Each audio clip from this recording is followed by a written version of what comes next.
Welcome to the Catherine Vandome and Me podcast.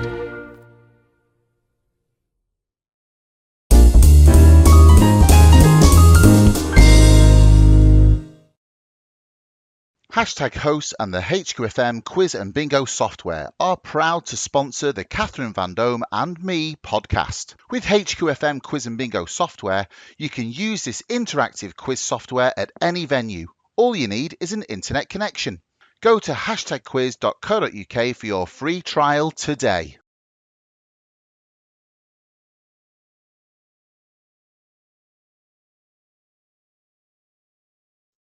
Hello and welcome to Catherine Vandome and Me. I'm Catherine Vandome and I'm a stand-up comedian in recovery from very severe ME. I'm also a published author and my autobiography is out now and it's called The Truth About Me by Catherine Vandome. And it's all about entertainment and health, which, like today's show, that leads us on to today's very, very special artist. She is an international burlesque artist, and she's also a Marilyn Monroe tribute. It gives me the greatest of pleasure to introduce today the beautiful Isabella Bliss. Good morning, Isabella. Hello, good morning. How are you today? Looking absolutely stunning at this early hour. Yeah, I'm good. Excited. The sun is shining and yeah. It's a gorgeous day. Wonderful.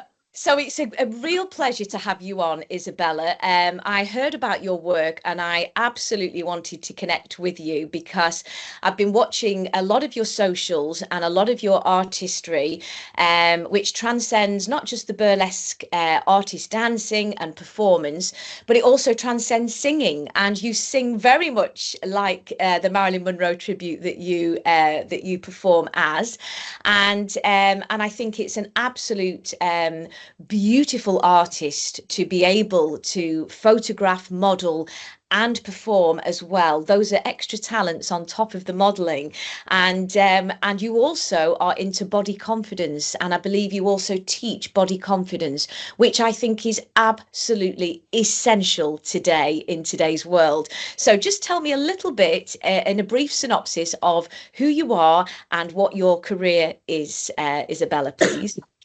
Yeah, so I'm known as the Marilyn Monroe of burlesque, and I didn't actually start doing Marilyn. I started doing burlesque 12, 13 years ago now. Wow. But prior to that, I also worked as a stripper.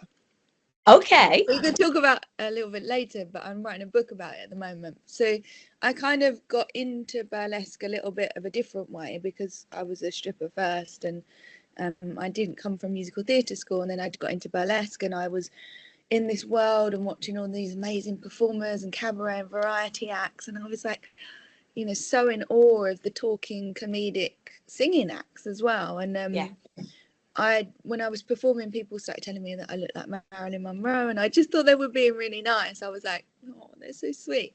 And I told my friend about it one night when we were out, and he thought it was hilarious, and he did this really drunk impression of Marilyn Monroe.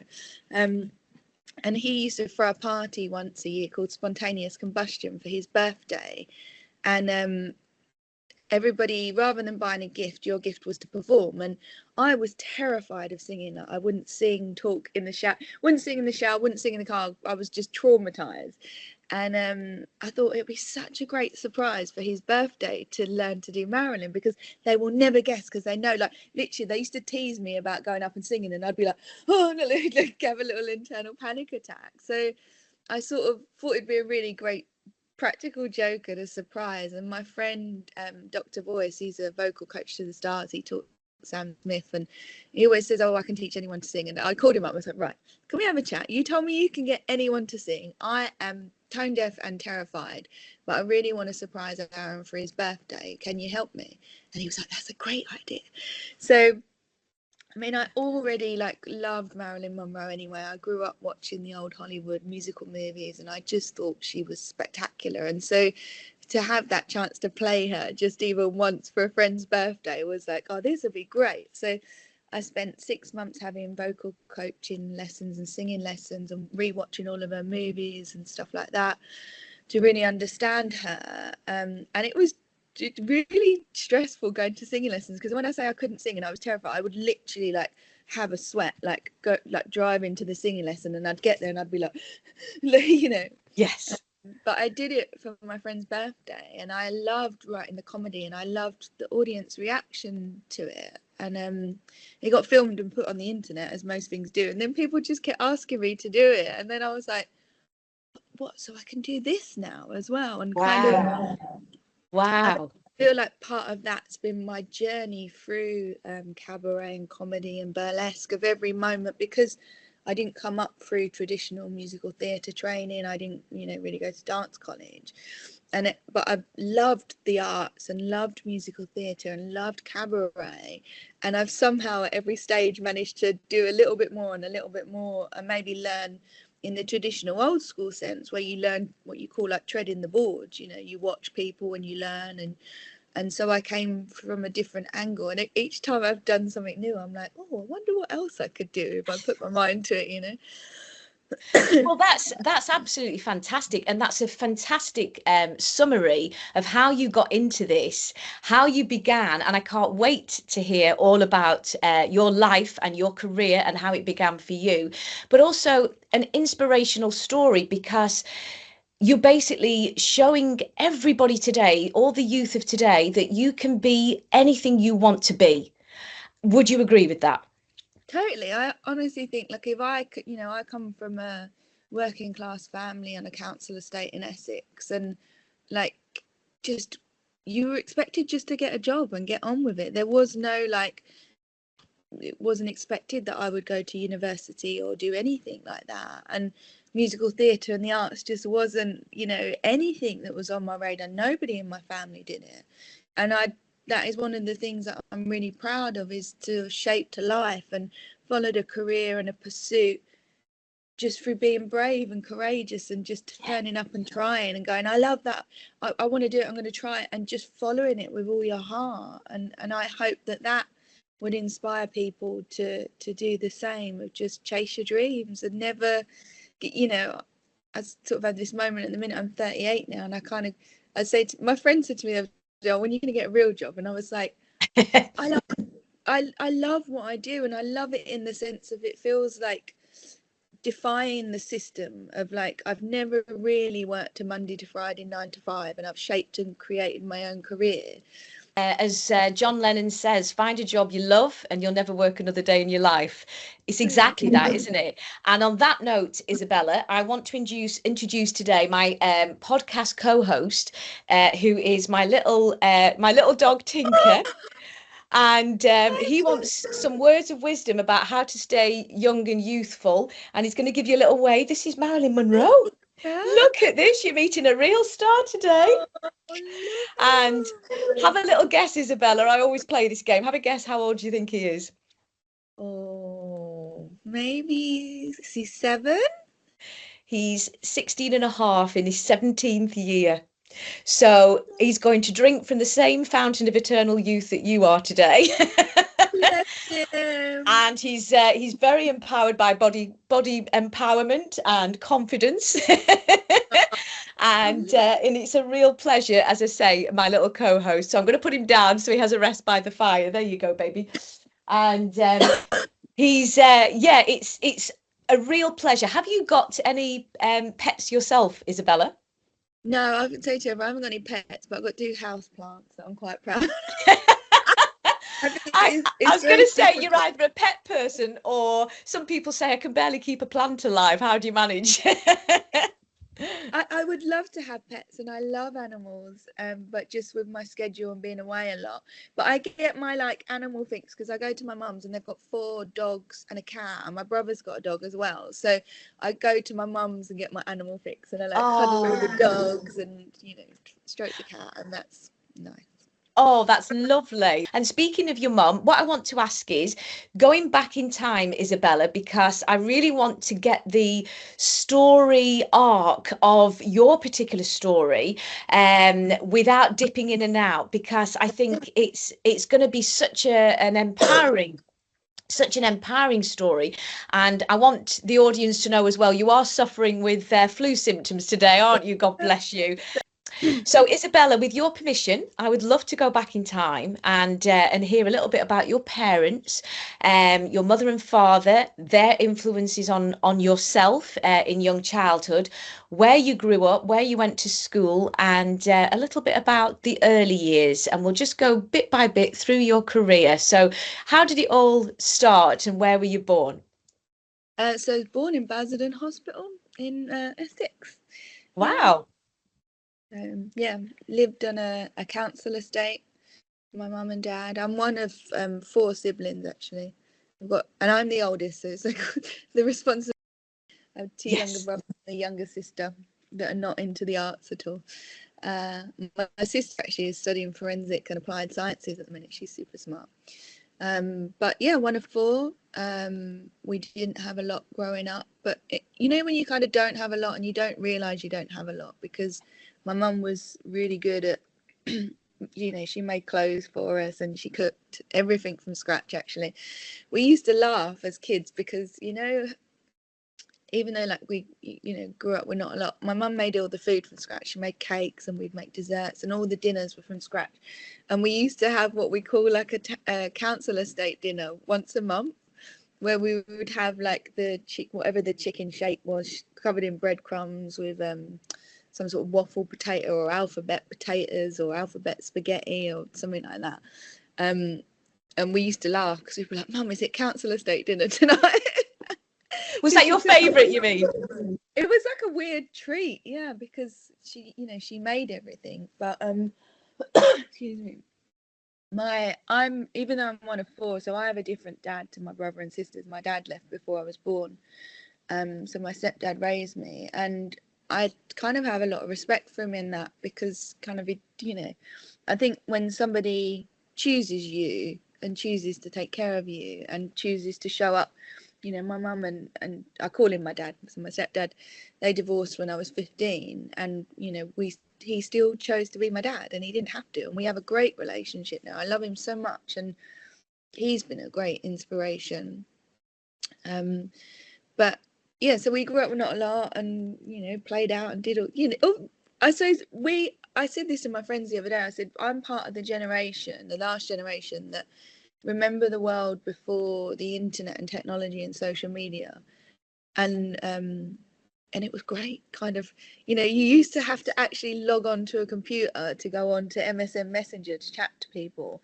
And I think, we used to have all of this mental space then, and just go out and play and see your friends and have a really, you wasn't bombarded daily by all of this external information. So I've got lots of cousins that are my age.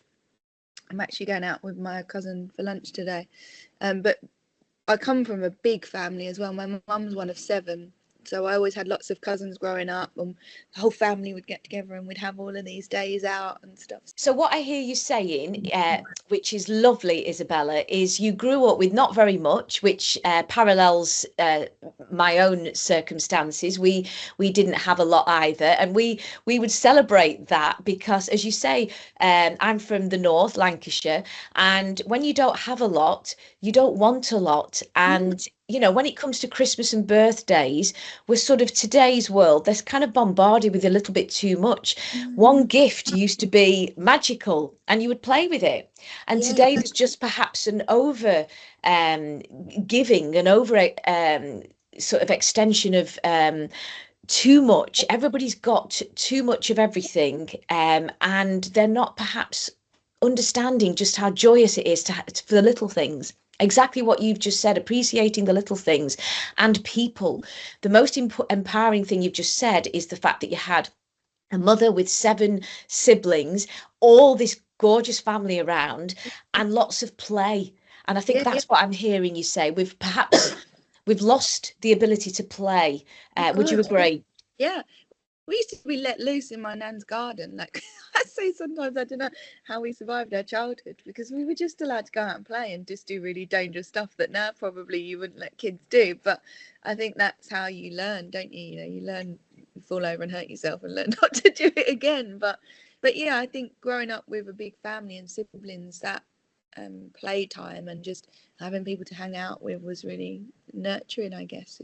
Lovely And what would you say to people today if we could make some positive changes, even from today's talking on today's channel? What would you advise people today? Because we used to play things like board games. My nana was really Lily Higginson. She was really into board games and Ludo and, you know, Scrabble, which was brilliant for the brain. What's your view on that?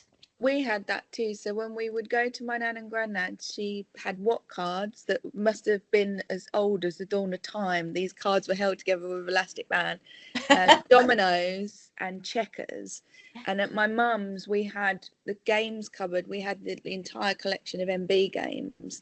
And every night after dinner, quite often we'd be like, oh, can we play a game? Can we play a game? And we would play Monopoly and Frustration and Guess Who. And you know, so we had that at home, and then when we would go to my nan's, we'd play games with my aunties and uncles. And it's so important for getting off the technology now and just go back to that simple structure of playing games with your family and your friends. And it's so good for your mental health and your well-being and your social interaction skills.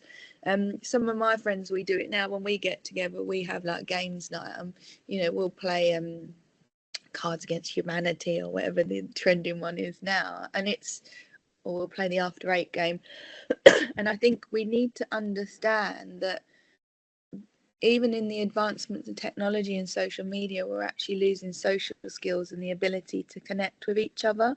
And one of the easiest ways to implement that is to have an agreement that if you get together for a family dinner, everybody puts their phone away in a cupboard so it's not pinging in your eyesight, and that you have a commitment to that family time. And once you finish that dinner, you sit and play games together, because it's really good for your soul and it's really good for bonding with your family and your friends. So that and it can be your chosen family, because I understand not everybody has family, and that's okay, but you can do it with your chosen family too. I do it with my friends. Yeah. It's a riot, you know.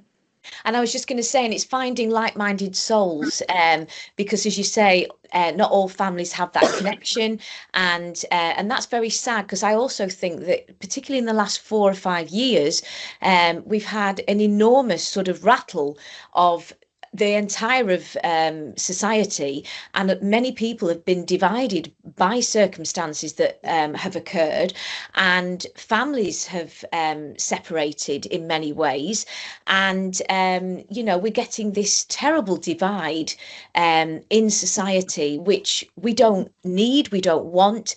We want to get everybody back together, which is the purpose of this channel. It's putting the commune back into community, putting the spirit back into why we're here on this earth. We were born in communities. We're meant to stay together. We're not meant to get a house and live all on our own, isolated and lonely. We're meant to live together and celebrate Christmas, birthdays and New Year and all these new, you know, all these exciting things together as a family, as a unit. And sadly, this situation, would you agree, has caused enormous divide, and how can we get that back, Isabella?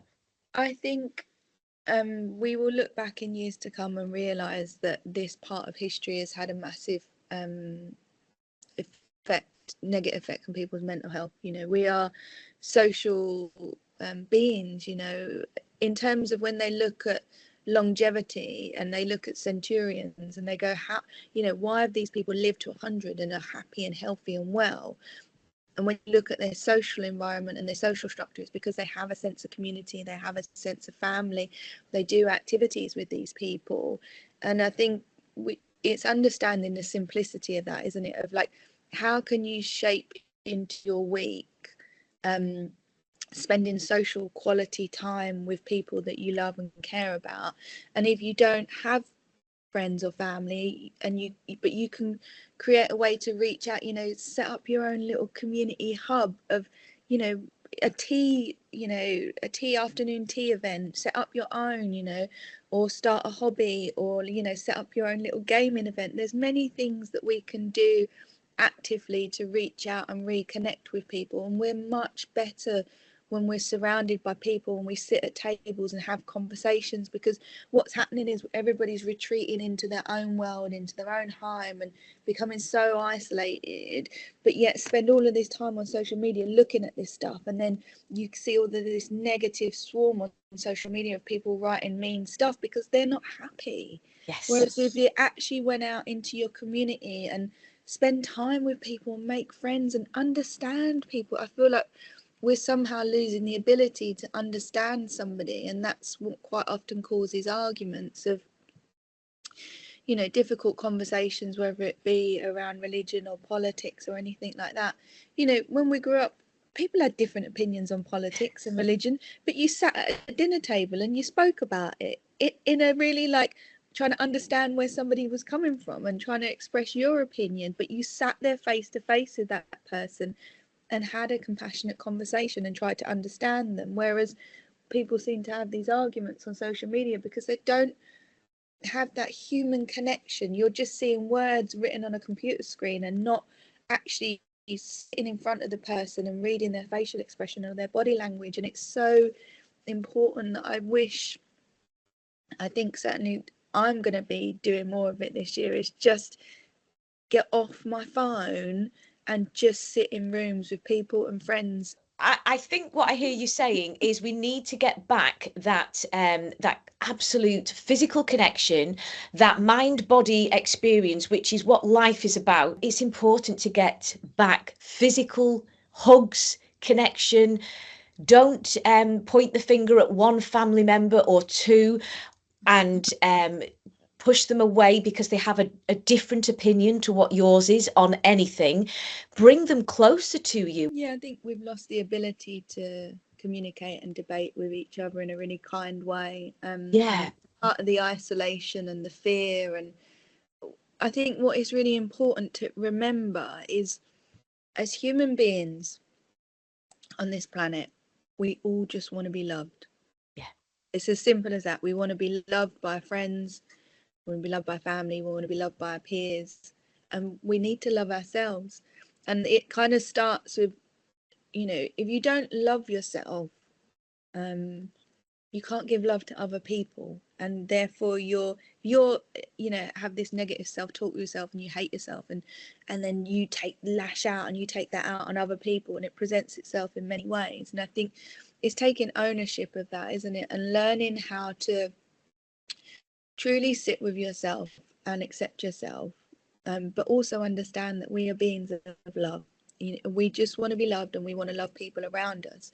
And if you come back, if you enter the world with that as a space of, like, you know what, I love myself and I'm okay, and you know what, that person over there might have a difference of opinion to me, but they're a human being of love too, and they just want to be loved. And how do we find a connection in that place of love rather than what separates us in our opinions? And I love that. I love that, Isabella. What you're saying there is come back together, reunite, perhaps with the one person that you have the most opposing views with, because they are allowed those opposing views as much as you are allowed your opposing view. Have the courage to say, if you have behaved irrationally, because it is irrational behavior, and hurt people, have the courage to take ownership of that and say, do you know what, I was wrong in that, I'm sorry, can we have a hug?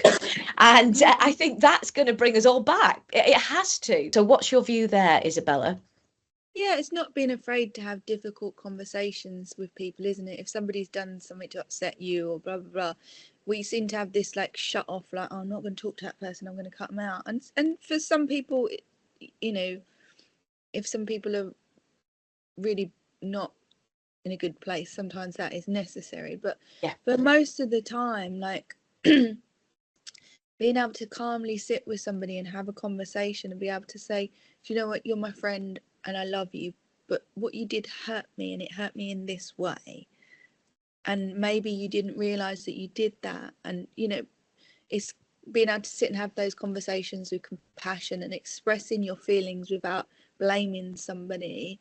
Yes. And asking them to explain why, you know, open up that, you know, this is how it felt for me when you said that, or this is how it felt for me when you did that. Maybe you're not aware. Could you explain why? How can we work through this? How do we, get to a place, I want to understand you. I think that is the key to actually wanting to understand the other person and where they've come from. I think like, so if you can get yourself in a really good place, you're, like you say, you're then less affected by others. And when you start to understand that when somebody does something mean or unkind to you, it actually says more about them than it does about you. And I think once you get that round your head, I don't always have an easy relationship with my mum, and at times she says and does things that I'm like, oh my God.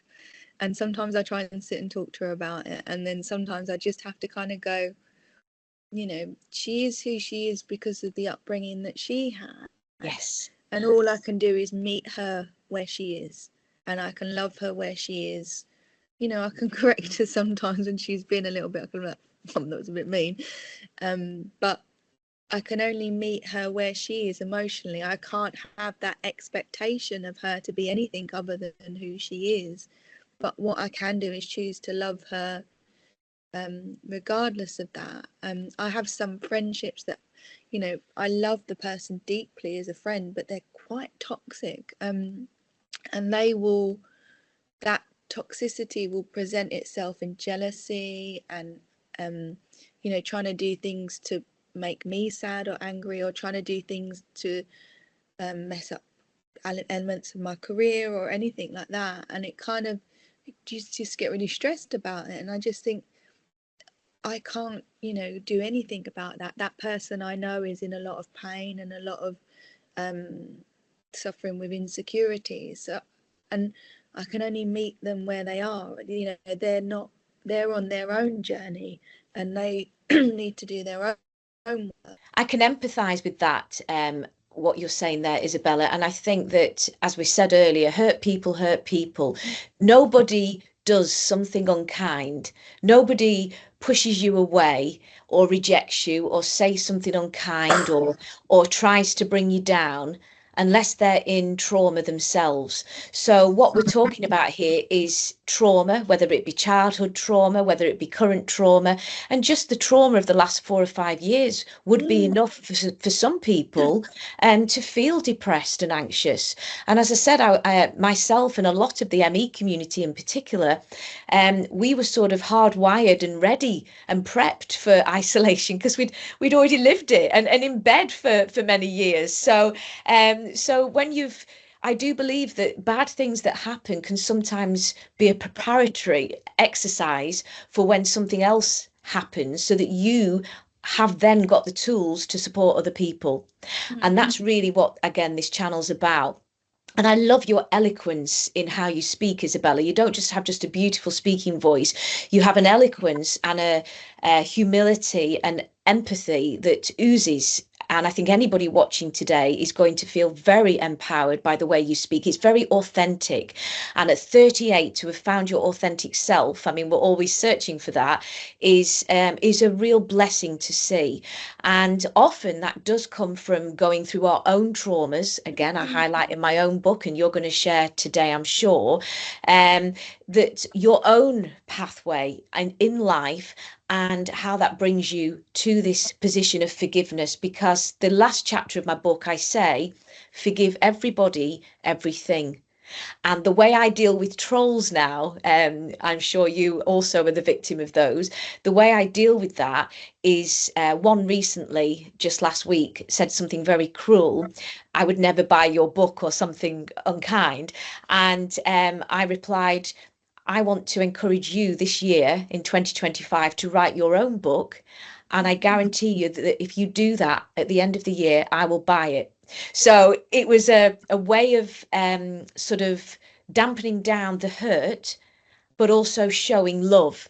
Because the truth is, anybody that's being unkind, as you said, doesn't love themselves. And that absolutely sits beautifully with who you are. You are a body confidence expert. You do this for a living, and you also are showing love and compassion through that modality. So I want to in light of that, go back to your youth. So you then go to high school, Isabella, and you're in high school. Tell me a little bit about that. I think I found school challenging. I later on discovered I had dyslexia, and I've just it's my thing this year to try and actually get it diagnosed and deal with it, because I've been going, oh yeah, I can't spell, but it's fine, it's not going to stop me doing anything. But obviously I went through school having it, and it was undiagnosed, and just sort of like I found school somewhat challenging. But because my parents were going through divorce, and quite a messy divorce when I was at 14, 15, it had quite a negative impact on me and my schooling, and didn't go to school pretty much for the last year. I, in all honesty, like some of my teenage years and some of the experiences that I had, I'm sometimes surprised that I've turned out to be a well-rounded human being, because you know, in my teenage years, I really went through it in terms of, you know, quite a horrific divorce with my parents. There was a lot of unkindness to each other, and I think people don't realise, the kids see that, and you experience that and you feel it. And, you know, at that age, you're kind of really confused of what's going on. So I didn't really spend much time at school in the last year, and you know, was bunking off and doing things I shouldn't have been, and you know, refused to go to religious education lessons because I didn't think it was important, because I wasn't religious. And ironically, later in life, I became fascinated with religion. But yeah, I barely got through my GCSEs. And what I'm hearing you say, for anybody who is suffering today with parental breakup, or suffering in later life with the trauma of perhaps aggressive parents or mistreatment from families or anything like that, what would your advice today be, Isabella, for anybody going through that, or indeed reflecting on that in today's society? I think to understand that it's not your fault. Yeah. And there's nothing you can do about it. And that all you can do is look after yourself and give yourself love, and send love to your parents. You know, when people are going through that situation, they're so caught up in their own hatred that they can't see anything else. It's not on the radar. And I think if I could say to people from going through that experience, you can heal from it and you'll be okay. And actually, I would say, going through some of the really unpleasant experiences that I had as a child, I'm now actually really grateful for, because I wouldn't be the person I was without those experiences. And I perhaps wouldn't have the empathy and the kindness and the depth of understanding had I not gone through that. You know, had I had a perfect childhood with two loving, adoring parents and stuff, I maybe wouldn't have the depth and range of emotion that I have because of going through those experiences. But I watched a podcast with Arnold Schwarzenegger recently, and he actually said exactly the same thing. He basically said, you know, the tragedies are what make you stronger. And they say in therapy as well, bring those emotions and traumas towards you, don't push them away, because it's in bringing them towards you in meditation and self-healing and all of these things that I'm sure you've gone through as well, that you are able to accept them. You are then, in time, not straight away, but in time, you'll be able to authentically forgive the people who have committed those traumas against you. And as I say, they've obviously, what have they gone through is the question I say, to commit that towards you, and what are they going through? And in today's world, Isabella, so many people are living and stuck in trauma. How does somebody stuck in trauma, as you and I have been in that pair of shoes previously, how does somebody stuck in trauma get out of that? I think you've got to just decide that you want different for yourself, and to reach out and ask for help. You know, I've done lots of counselling and therapy, and I've been through I mean, I've experienced severe depression and anxiety at one point and was on medication. But to go through counselling, to reach out and start to want better, and to start to want to heal yourself, but to find a modality that works for you. Because, you know, I've done, talking therapy. I've done CBT therapy. I've tried antidepressants, meditated, been to yoga, traveled the world, tried lots of but it's a journey of self-exploration, of finding a way of healing that works for you, and that's different for everybody, and that healing is a journey. I don't think any of us get through life without experiencing trauma. It's very rare, and trauma is different to everybody, and everyone's trauma is relevant, but it ends up being about how you view life as a whole. I think we are on this planet to learn and to go through experiences, and if all of those experiences were nice and easy and fun, then we wouldn't experience the full beauty of the depth of range of human emotion. We only know what great joy is because we know what great sadness is, and so you have to experience both to truly know what it means to be human. And so when you can look at life situations of like, life isn't happening to you, it's happening for you. And so out of every thing that happens, whether it's good or bad, when it's good, it's great, and it's like, this is, thank you, this is a blessing. But when it's a bad or negative thing that we're going through, it's to sit there and go, what can I learn from this? What is my learning from this experience? How can I grow as a person? And when you look at those things as lessons and opportunities to grow, it becomes less of a trauma, because you realize it's not happening to you. It's not, the world's not throwing you shit for the sake of throwing you shit, sorry, squaring, but it's giving you a gift and an opportunity to learn and overcome and build your resilience. I love that. I love what you've said and shared there. I love what you've said there, because that is exactly how I interpret this situation that I'm currently in today, which is, somebody asked the other day, what a shame that you're still in this situation with your health. And my words in the reply message were, I still have more to learn.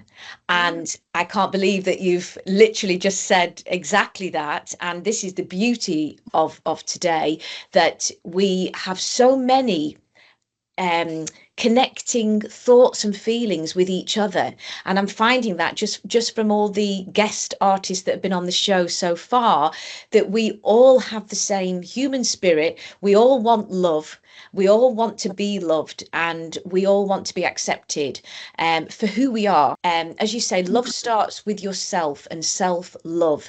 And once I learned that independently myself, as you have obviously been on that journey, that was the first step I felt towards making your own independent life choices. And so going into that realm, there you are in your teenage years, you're going through a tragic divorce with your mum and dad, and what happened next? That sadness then empowered you, I feel, to take the next step in your path. So what did you do next, Isabella?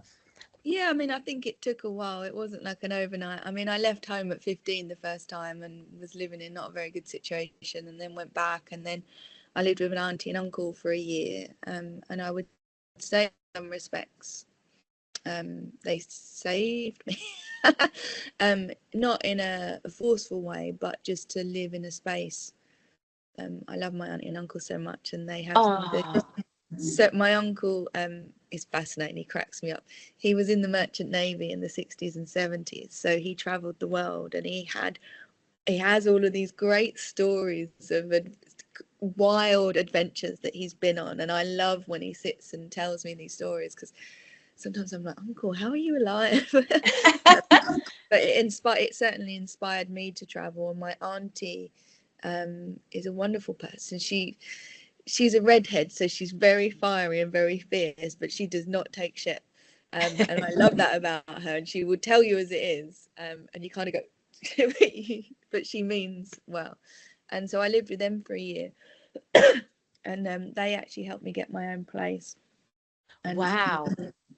so I learned to drive when I lived with them, which was a real sense of getting my own freedom and my own life, because all of a sudden I had this little Ford Fiesta and I could go anywhere, and I literally would drive all over the country, because I was like, I can go on an adventure in my little car.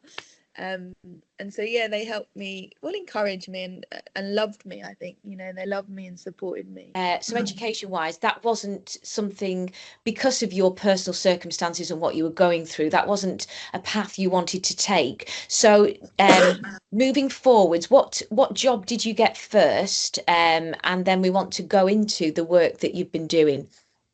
Oh God, I had loads of jobs. I did, when I was with them, actually go back, put myself back through education. So I enrolled at the Adult Learning Centre and resat some of my GCSEs, which was actually when I first got mentioned that I probably had dyslexia. And I studied, I did a qualification in anatomy and physiology and qualified to be a sports massage therapist. And then I also went back I started college doing an A-level in biology and psychology. So I tried to sort of get back into the academic route, but it just kind of never really fitted. I always worked from when I was very young. So I used to work on a Sunday in a carvery restaurant as a waitress, in a barber's. So on a Thursday after school and on a Saturday I'd work in the hairdressers and barbers. And then I had, when I left school, had some bar jobs. I worked behind a strip club in a bar for a bit.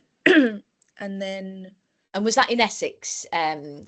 Yeah. But then I left school and started an apprenticeship in hairdressing because it was all I knew, really. Like, we used to go visit, my nan used to, literally the hairdressers around the corner, it's still here. My nan always used to go and have her hair washed and set and blow dried once a week. So we used to walk to the hairdressers to see nan and watch her have her hair in the hairdryer thing. So I went into hairdressing because it was all I knew. I was like, well, I'll just go work in hairdressers. So I did that for a year and didn't really enjoy being a skivvy. You know, you used to have to clean the skirting boards. And then I trained to be a nail technician, so I worked in beauty salons. So I trained to be a nail technician and manicures and pedicures and Reiki healing and massage. And I worked in beauty salons for a few years, and I really enjoyed kind of talking to people and making them feel good about themselves. I guess that's, you know, you're sitting there doing someone's nails and they feel good about having their nails done, but you sat there and had a chat with them, and you almost was a little bit like a therapist, really, because you'd spend an hour with somebody listening to their problems and, you know, making them feel a little bit better, and they left feeling great, which was nice.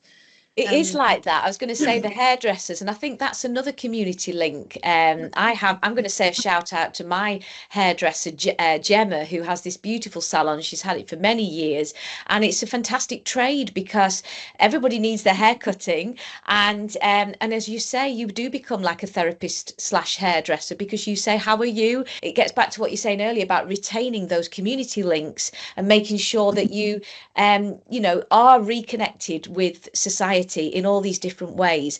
And so moving forwards, if you can tell us now about what got you into the stripping industry before we then go into the burlesque dancing. What happened there? Because that's quite exciting. So I used to have these girlfriends that used to go to pole dancing lessons, and we used to have a girls' night on a Wednesday, and we would just get together and drink wine, and they'd teach me the pole dancing tricks that they'd learned at these classes, and it was just a real good, you know, good laugh.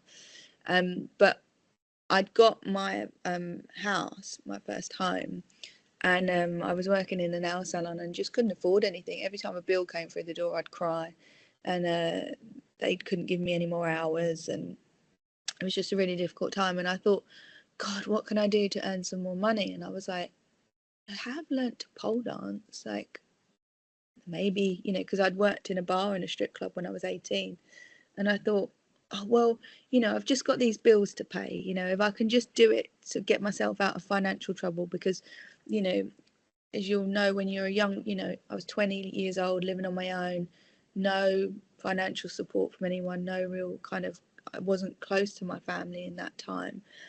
And so the bills kept coming, and I was like, what can I do to help myself? So I was like, right, I'll go to the strip club. So I turned up at this strip club, not really entirely known, I guess. You know, I just wanted to pay these bills, so I wasn't going to get in debt. And I kind of didn't think I'd get a job because I imagined that everybody would be these uber glamorous, like page 3 girls. And I walked in and I saw a room full of women of all kind of different walks of life and different shapes and sizes and real bodies. And so, yeah, I asked for a job, didn't think I'd get it, and I got it. And the kind of like, I walked into it thinking I just want to pay my bills. Yeah. And I would say I walked out of it 13 years later. Oh, wow. And is this the same place that you were waiting on in? And you were sort of watching and thinking, I could do that? Yeah, no, it was a different club, actually, funnily enough. But it gave me, people always have this negative impression of what they think strippers are like. And it's kind of why I'm writing a book. But as a young woman that grew up not having anything and could see no way out of my circumstances, I couldn't go to university. I didn't know what jobs to do. There just wasn't that. What I'm hearing you say, which is so important for the audience to hear, is you didn't have that home security and financial support that we so readily, particularly in the UK, in the majority, we so readily have access to. And if the family has broken down and you haven't got your education for various different reasons, your dyslexia that was undiagnosed, your education that suffered because of the breakdown of your parents in your family, and also perhaps other traumatic stories and circumstances that are personal to you, and these are the reasons why people perhaps take positions and jobs that are different to societal norms, because they come from a different backdrop. And I think it's secretly every girl's dream to pole dance. I really do. And that's why there's pole dancing lessons. I mean, you have to have a very strong upper body strength, I have to say. And it's actually a very physically, health-wise, a very physically health exercise plan regime for the body. It's actually very useful. Would you agree? And you've got a pole behind you. Just show us that if you can lean to the side. Can you anyone see the pole? And that's amazing. So you've actually got a pole now fitted into your home. And is this an exercise that you do now daily? Not necessarily daily, but one of the new burlesque acts that I created, Bert the Carousel Horse, actually has pole moves in it, and it was partly why I created that act, because I wanted to blend part of a skill that was ingrained in who I am as a person into a modern burlesque act. Wow. But I actually delivered a talk in November about why I think everybody should be a stripper once in their life, and it's all based around what I learned in the industry about self-confidence and body connectivity and your sexuality and your power in that. And it's my dream to deliver it as a TED talk one day, because I do feel that there's a lot of value. What I'm experiencing later in life is, everything that I've learned through my life and over the years and the experiences that I've had. I want to be able to give that back to women, and I want women to feel more confident and empowered. And it really is quite simple. So hopefully you may see me on a TED stage sooner rather than later, giving a talk about, why I think everyone should be a stripper once. Well, I think that's fantastic. And if today's channel helps to promote that, then anybody working on the TED Talks might want to get in contact with Isabella today. And so you did 13 years in the strip clubs. How was that? So obviously, to anybody that's fantasizing about it and just seeing the romanticized version on the television screen, I'm guessing it's a little different to that. You tell me what it was like. Yeah, I mean, the first night I worked there, I earned more money in one night than I earned a whole week working in the salon. And I was a little bit like, and I think, especially because I went in there with the intention of like, I just want to pay my bills, I just want to get, ahead. And I found myself in a world where, as a woman with no real education, no real kind of what I thought was skills or talent at the time, could earn a financial living that would buy me freedom and buy me out of the circumstances that I grew up in. And, from doing that as a job, I saved money. I, traveled the world. I bought a house and, treated my family to days out and stuff. That things that I'd have never been able to do had I not done that. How did it feel? Was it an empowering feeling because you have an inner strength? Perhaps not everybody has your inner strength. That's important.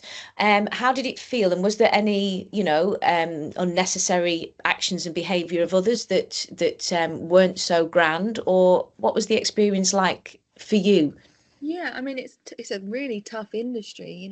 I think the women that work in it, you have to have balls of steel, because you're literally like going up to people every night and asking them if they want to dance, and then dealing with that level of rejection of somebody literally looking you up and down and just going, no, I'm all right, thanks, or your boobs aren't big enough, or I like brunettes, or and people will say really dumb, mean stuff. And again, that comes from a place of people not being happy with themselves and feeling the need to be unkind to others. You're in a really vulnerable environment where you can be sexually harassed and assaulted on a nightly basis. It's probably one of the only industries in the world where that happens and it is acceptable, because actually they don't do anything to protect the girls. Clubs used to function under what you would call an entertainment license. So venues used to just buy an entertainment license and could operate. The government did this big scheme to change the license into branding it as a sex entertainment license, even though sex doesn't happen in those establishments. And it was a way of, like, the government said, oh, we're trying to control it and make it safer for people. All it did was they charged the clubs more money for the license, which in turn meant that the clubs just charged the girls more money, because they've got to get that money from somewhere. And there is no legal protection for girls that work in those clubs. And like, in a non-glamorous way, you have to pay the club to work there. You pay a house fee. They then take a percentage of your commission. If you start to feel sick 2-3 hours before your shift and you want to call in because you're, like, I don't know, vomiting in the bathroom, you will then be charged for not turning up at work. It's really hard. Like, they're very strict on those kind of things, and it's all about getting money from the girls, and the clubs are quite often owned by men and run by men. And I don't agree with that side of it. I worked in a club where I was going through a really difficult time. Like, somebody I loved very much was lying in a hospital bed dying of cancer, and I was told that I couldn't have time off work to be with them, that if I was to take that weekend off, I would have no work the following week. And it was harrowing. And then when they did die, I just wanted to go to work, because I was like, I just need to keep busy, and it's no good sitting at home. And then they did the opposite and went, oh, well, you're not fit for work at the minute, you need to have time off. It's that level of, like, manipulation and control that these clubs have over the girls, because the government don't put any rules or regulations in to protect you. But on the flip side, I worked with women that are, like, some of the most ballsy, empowering, self-driven women that I've ever met in my life. That some of the women were there just because they wanted to save money to put their kids through private education so their kids could have a better start in life than they did, or women that were just trying to buy a home, or really strong women, and everything in between. It's one of the most bizarre industries that you'll ever work in. But it was hard, and I feel you had to develop an emotional strength to dealing with negative criticism from men on a nightly basis, and being spoken to quite unkindly at times, and learn how to not take that in, learn how to just go. That 13 years was a teaching mechanism for you, if you like. You had the money. I mean, it seems to be that tends to be the incentive of most women going into this particular field. The drive of the money, as you say, a whole week's wages in one night, comparative to the standard jobs, is going to be addictive. I'm sure you agree. And that addictive, well, I'll just get out of it next year, well, perhaps another year. That's the addictive nature of having such an overflow of finance to allow you to then build, as you said, a home and independence, and perhaps something that you may never have had the opportunity. In fact, you may not be doing what you are today, Isabella, had you not made those life choices. So everything that we do in our past always is a learning curve for what we then do ahead of that as well. And so how did it feel on your very first night? I've always wondered that, and hopefully you'll share in your book the very first night where you are doing the stripping in the club. How did that feel? Terrifying. Yeah. But it was kind of like I was confident about being on the pole because I'd learnt that. But for those people at home that don't know, like what happens in a strip club, you know, you dance on the pole and that's your kind of like advertisement, and then you go around and you ask people if they'd like a fully nude dance with you, and then they pay for a dance. You go into a dance booth and you take literally your clothes off and you stand there butt naked in front of a complete stranger. They're not allowed to touch, you know. There are you know, rules, but it's one of them. I would say to people, it's one of the most like honest forms of a job, because you know, it does what it says on the tin. You give me your money and I'll take my clothes off, you know.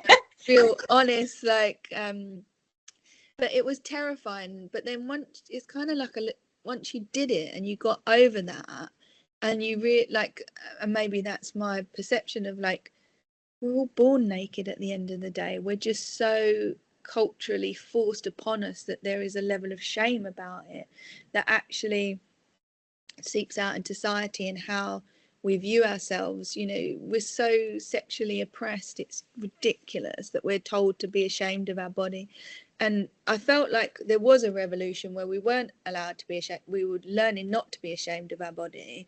But with all of the social media rules and regulations around women's bodies again now, because isn't it interesting that men are allowed to show their nipples on social media, yet women are not? You know, it's like women are being attacked and repressed yet again for their sexuality. And as you said, in tribes, women would be topless. I mean, at the end of the day, we need the sun's rays to shine on the whole body, and that's another sort of health implementation in terms of, as you say, body shame and embarrassment. And I think today as well, and perhaps more so in the 80s, I had another expert on the channel, a health expert, and we shared you know, a similarity with our eating, disordered eating, which was very, very prevalent in the 80s and 90s, and where a very, very skinny body was you know, admired. And what I love about yourself and your body empowerment and the way that you perform in your burlesque dances is that you have a gorgeous woman's shape. And that is, you know, now that I'm completely healed of any of those nonsense thoughts, which are socially drip fed into you, and I was a ballerina, so obviously, you know, it was the thinner the better.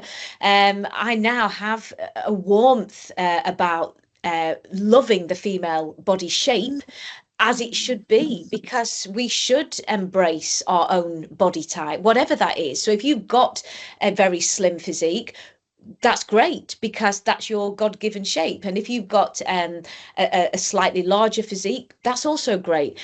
That's how I feel now, because once you tip your own toys out the pram and you're no longer body worried and body conscious, then suddenly you can embrace exactly what you've got.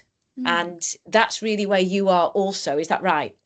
Yeah, and I think I worked in an environment where I got to see like 20 other women naked every night, and then you just go, okay, well, we're all the same, but just indifferent, you know, and you just become really comfortable with that. And it's that exposure, isn't it? If more of us spent more time with other women in a room just being naked and getting used to the fact that we all have different parts, that, you know, we all have lumps and bumps and cellulite or whatever, but there's beauty in that, you know. It's not, it's the flesh of who we are, it's not the essence of who we are. In talking of body empowerment, what's your first advice to anybody wanting to follow in your footsteps and be free and enjoy and celebrate their body? Just do it. It's just the best.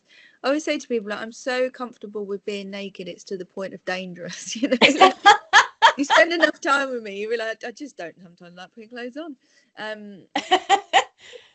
It's just, again, it comes back to loving yourself, doesn't it? And I think it all rolls into like a holistic approach of like, if you love yourself and you care for yourself, you care about what you put in your body, you know, you care about what you eat, you care about what you drink, you care about, you know, doing exercise, not because you have to get a certain body, but because you want to feel good and look after your body in that sense. You know, you love yourself enough that you get good sleep, and you look at it as a holistic approach. And when you're nourishing yourself and nourishing your body in that way, you love it. And so what's on the outside is almost a little bit irrelevant, because you kind of like, I have loved this body, I nurture this body, this is my temple, and I put good things in it and I care for it. And so that radiates out, and the self-acceptance and the body confidence is the internal world, you know, that the internal monologue that you have yourself. It's not the physical attributes like, oh, I've got to go to the gym because I need to get a perfect butt, or, you know, I've got to go to the gym because I need to be on this diet because I need to be a size 0. When you nurture yourself and your soul and your body, then your confidence comes from that, of knowing that it's your house that you live in and that you look after it and you love it. I love what you've just shared there, because I'm assuming, and maybe most women now, I'm very much quite free in the house. You know, and I'm sure you are as well. I'm just not bothered, and I think that's great, to the point where we've had a building put up next door, which is going to be a community build, and I had to request, could you please not put a window at the back, which they were going to put in. One of my things I do when I go on holiday as well, I'm not even on holiday, I've started doing it here now, even though it's a bit colder, like skinny dipping. Go goddamn skinny dipping. Yes. And do it with friends as well. Like, it's one of the most liberating things, and you know, especially when you do it with your friends and stuff as well, because you just really learn to get over yourself. Yes. And you can like have a swim about in whatever, and it's like, look inside yourself and do what lights you up from inside. Would you agree with that? Yeah, and it can totally take time to find what lights you up, you know, and that can change over the years. You know, when I first worked in stripping, it totally fired me up. I was like, this is like freaking amazing, I love it. And then when I found burlesque, I was like, oh my god, where has this been all my life? And I loved that. And then when I found Marilyn and doing the comedy and the singing, I was like, oh, what, this is like unlocking a new level. And now kind of going into this year, I totally want to do more comedy and more writing and more, you know, motivational speaking, because that's what's setting my soul on fire. And it's not always a fixed point, and you don't have to be off the starting block knowing what you want to do. It's a process of trying different things. You know, if you like something, try it, have a go. You might like it, you might not, you know, you might learn something, then you go, oh, I might like that, I'll try it and have a go. And that's, but it's having the courage to just do that, to just, it's about, I think, getting experimental with life and really just, you know, we're here for a short time, not a long time. Bloody enjoy it. Try everything, you know, try. It's like putting all the hats on, isn't it? Just go through the hat shop, put every goddamn hat on, and eventually, you know, through the law of, you know, whatever it is, you'll find the thing that works for you. But it's sometimes a process of trial and error. And that's a beautiful way of expressing that. That is such a beautiful way of sharing. As I say, you have a very powerful way with your words, Isabella, as well. And so the burlesque, tell me a little bit about that and what you've done, because I don't want to run out of time and there's so much we could share. So tell us a little bit about what got you into that, and the experiences there. Yeah, I mean, I went to see, excuse me, so the first burlesque show I ever went to see was an evening of burlesque, which was at my local theatre, the Cliffs Pavilion. And I got to that point because I was sitting in the strip club one night going, and I've got a curious mind, and perhaps that's what helps. I was sitting in the strip club one night going, but how did we get here? You know, and I was like, you know, looking it up, going, right, how did we get? And I discovered this thing called burlesque, and I was like, what's burlesque? And I had started researching it, and I found the show at the Cliffs. Went to see the show and was like, you know, awe-inspired of like, I grew up watching old Hollywood musical movies and loved showgirls, and I was like, what, this exists as a thing?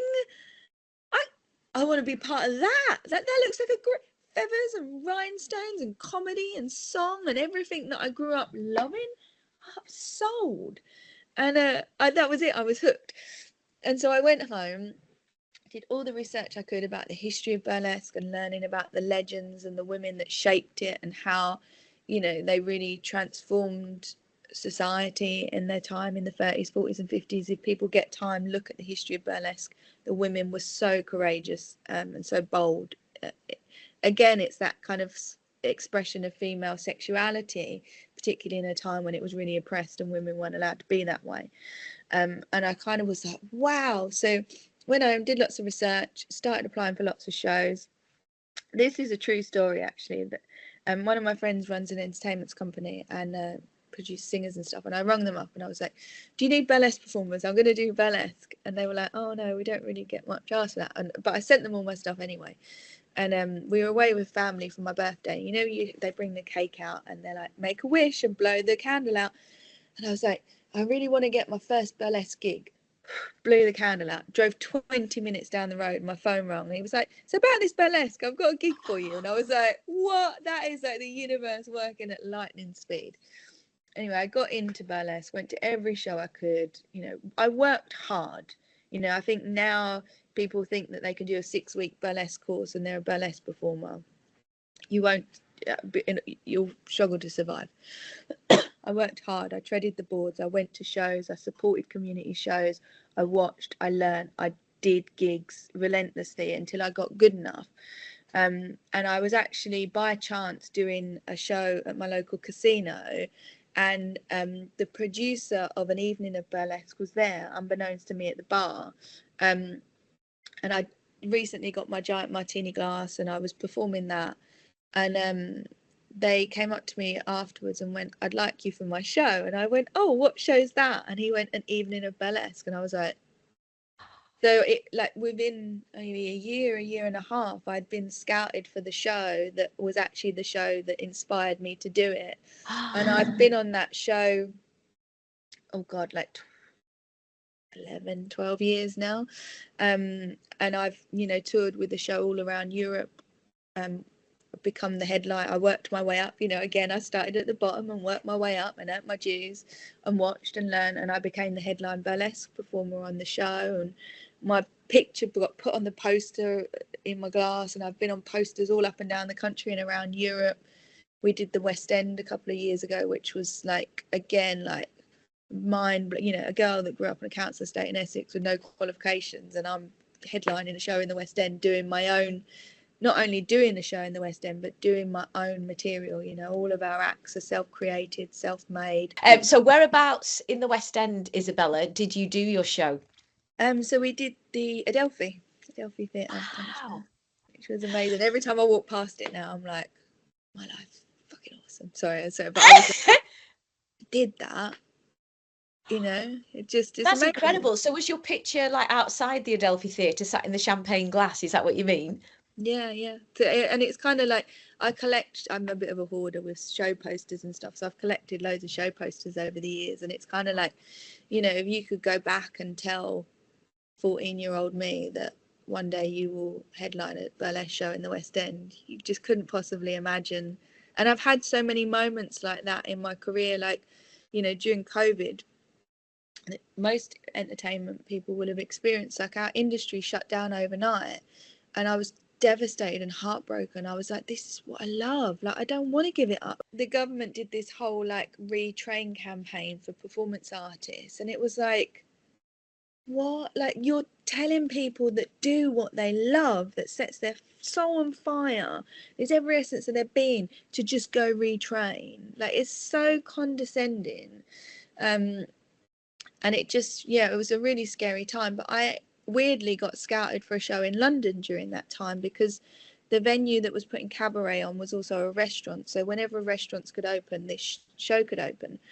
And it was another like magic moment, because it was a place called Proud Cabaret at Embankment, And it was the second ever burlesque show that I saw was with this company. And again, I was like, I want to do that show one day. And I'd auditioned every year for 7 years and never got in. And I'd turned up, done auditions and never got in. And I was like, it's one of the shows I want to do before, you know. And ironically, during COVID, they called me and were like, we're doing a show called Cabaret All Stars. Do you want to come and join the show? And I was like, yeah. And so I got scouted to join the show in London, and it was like the best time. You know, this thing about timing, you know. Had I joined the show before then, I would not have had the opportunities and experiences that I had when I joined the show when I did.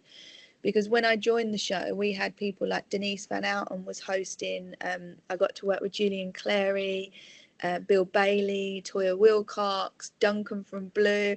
I got to sing a duet with Duncan from Blue, who, like, I had the album as a teenager and was like in awe of them.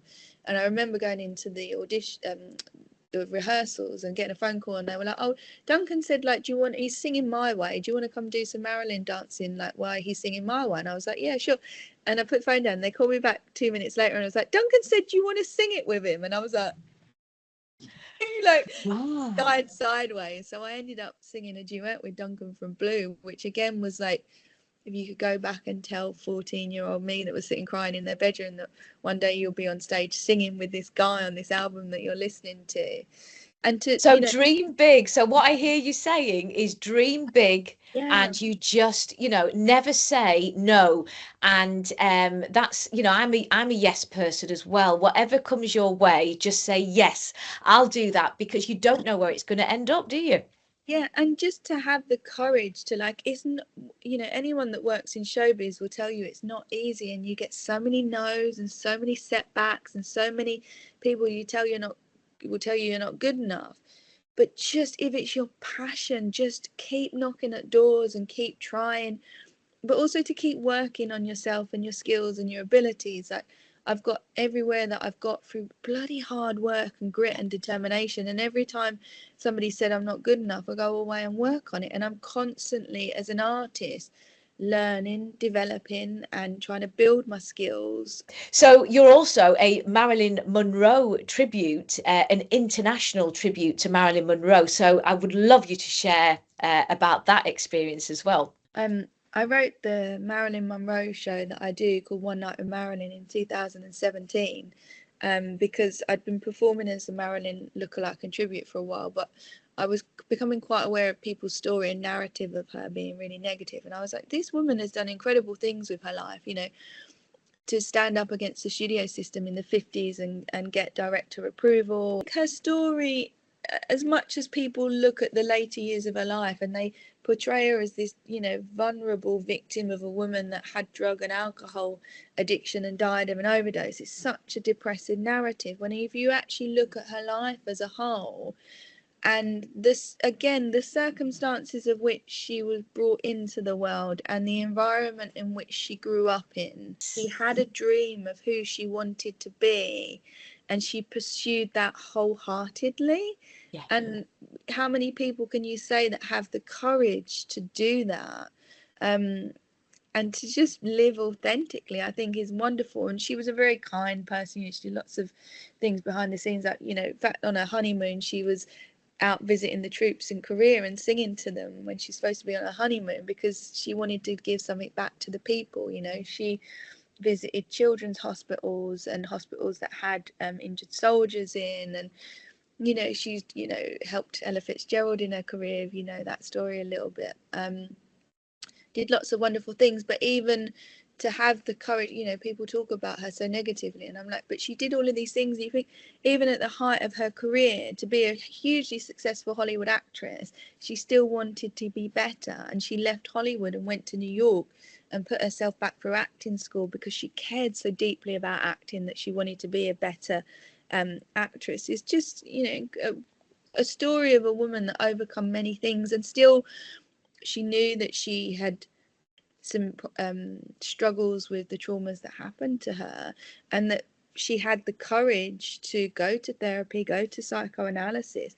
How many people have the courage to do that? And but yet we society portrays her in a negative way. So I wanted to share more of her fun and humour and those interesting facts about her in a cabaret show. So I wrote One Night with Marilyn, and it was my kind of love letter to Marilyn, to bring her courage, her witty humour, and her luminescence to people in today's society. And so if somebody wanted to hire you as Marilyn, can you share with us today how they could contact you, Isabella? Yeah, you can go to my website, which is isabellabliss.co.uk. You can find me on my Instagram, Miss Isabella Bliss. Yeah, contact me there. You can book, like, people, it's a wild ride being a Marilyn Monroe tribute, because, like, obviously I wrote the Marilyn show, One Night with Marilyn, and I'm really passionate about delivering that and finding a way to share it with the world. But yet sometimes I get booked just to sing like happy birthday to people. I've sung happy birthday to like Arabian royalty and literally got paid a wild amount of money just to turn up and sing happy birthday. And it's kind of like, again, the bizarre experiences that we have in the entertainment agency, isn't it? And also, what a testament to her, like, from singing that one song on the stage at Madison Square Gardens, created such an iconic moment in history, that here I am all of these years later actually making a career and a living out of sharing that moment with people. It's just bizarre.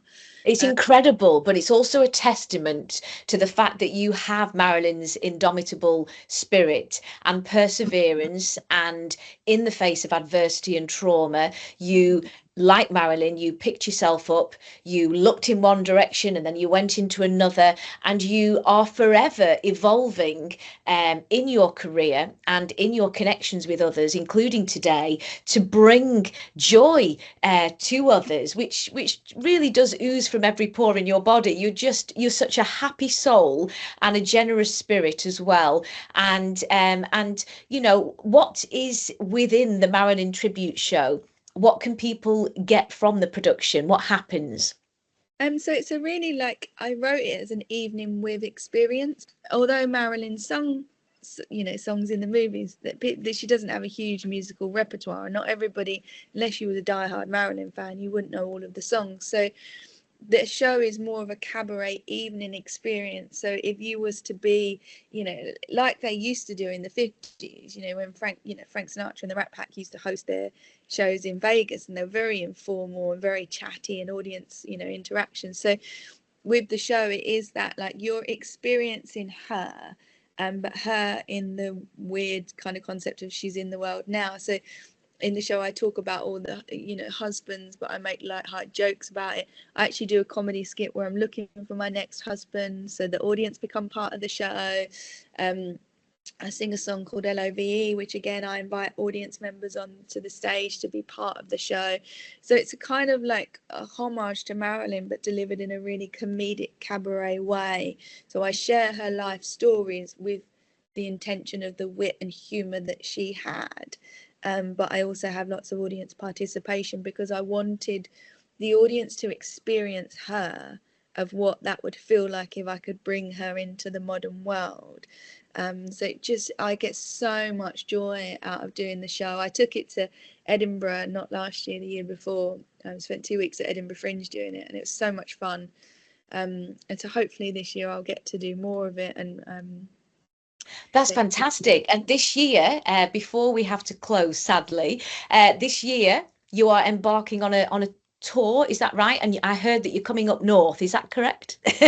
Yeah. So my life is going to change very much in the next few months, and I can't fully disclose why yet. But I will be taking the Marilyn show on the road a little bit more, and hopefully being able to bring it to people up and down the country so they can see it and experience the joy and the fun and the humour. If you see the show reel, you'll get a really kind of experience of what it's like. So yeah, I'm coming up to York in April to do it. I've got in October, I'm going to Wales to do it at some point in the year. Later in the year, I'm going down to Eastleigh.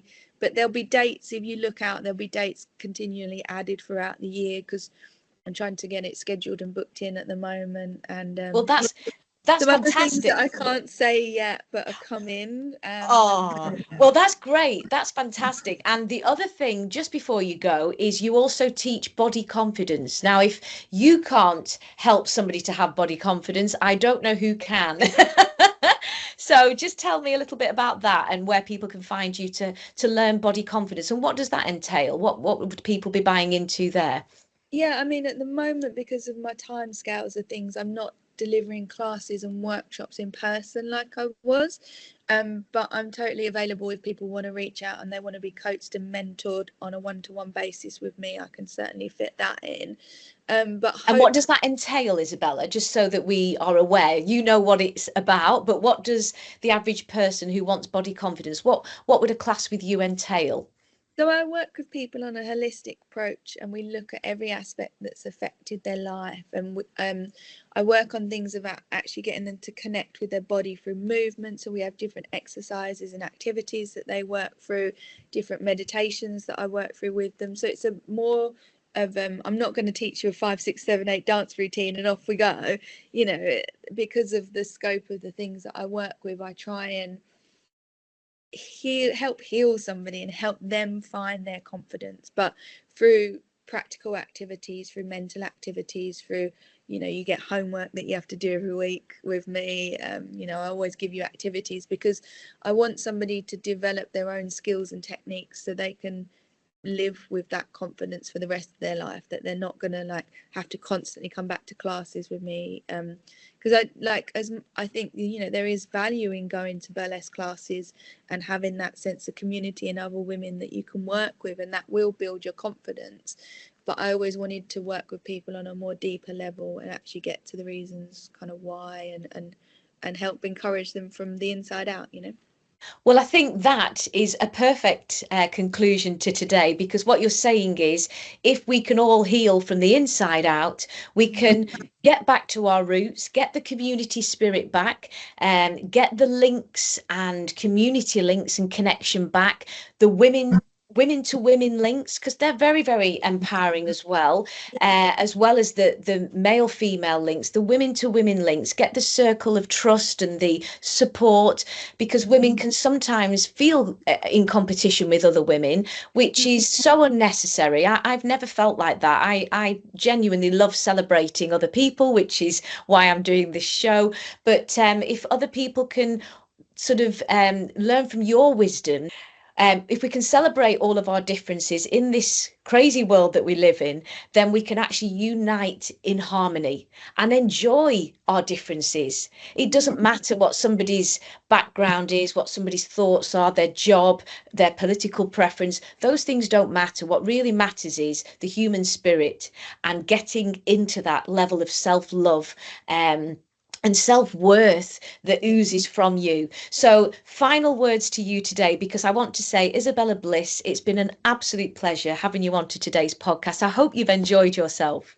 It's been wonderful. Thank you so much for having me. You are most welcome. And just remind us again of how people can get in touch with you, Isabella, and we'll leave the final words of encouragement to you. So yeah, you can get to me on my website, which is isabellabliss.co.uk, or my Instagram, Miss Isabella Bliss. And my final words of wisdom would be, we are beings of love and light, to just go out there and be love and light. That is absolutely beautiful. Isabella Bliss, thank you for everything today. And I wish you all the very best in all your new adventures ahead in 2025. God bless, and thank you for being on today's show. Thank you. Bye-bye. Bye-bye, Isabella.